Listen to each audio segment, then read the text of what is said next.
Hello guys, आज हम hacker rank का डे 1 का प्रैक्टिस प्रॉब्लम 3 सॉल्व करने वाले हैं। तो यहाँ पे एक हमें इनपुट मिलेगा 12 आवर फॉर्मेट, यानी कि एएम पीएम फॉर्मेट पे। उसको हमें 24 आवर फॉर्मेट में कन्वर्ट करके भेजना पड़ेगा।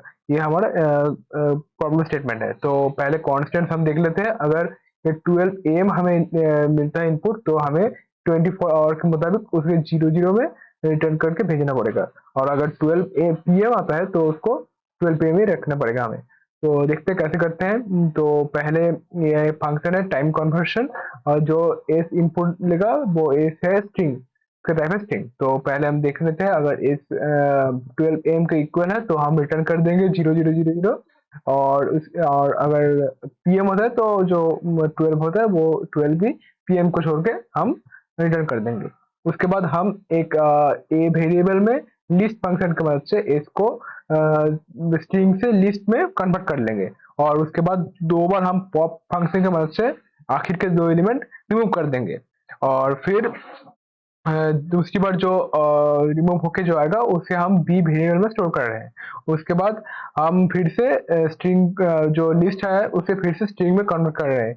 उसके बाद T M is equal to zero हम पहले हम इनिशियलाइज कर चुके हैं। उसके बाद हम फिर से जो स्ट्रिंग में कन्वर्ट हो चुका है उसको फिर से स्प्लिट कर लेंगे लिस्ट में इज टू के मदद से। तो अगर जो बी है वो कैपिटल पी और स्मॉल पी होता है, तो यहाँ पे हम एक कंडीशन लगाएंगे। इफ लिस्ट के फर्स्ट एलिमेंट 12 होता है तो टीएम जो इनिशियल कर चुके उसको लिस्ट के पहले एलिमेंट प्लस 12 उसको इंटीजर कन्वर्ट करने के बाद 12 ऐड करके उसके फिर से हम स्ट्रिंग कन्वर्ट करके लिस्ट के पहले एलिमेंट में हम स्टोर कर रहे हैं। और अगर नहीं होता तो फिर हम 12 जो होता है तो उसमें अगर होता है तो फिर लिस्ट को हम 0 को 00 सेट कर देंगे। उसके बाद हम यहाँ पर फॉर्मेट में ये इसमें जो फॉर्मेट है उसमें स्ट्रिंग के जो लिस्ट है उसको सारे एलिमेंट को हम इस फॉर्मेट पे सेव कर रहे हैं।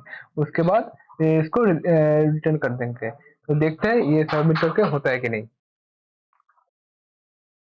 तो देख रहे हैं यहाँ पे सारे टेस्ट केस पास हो चुका है। Thank you.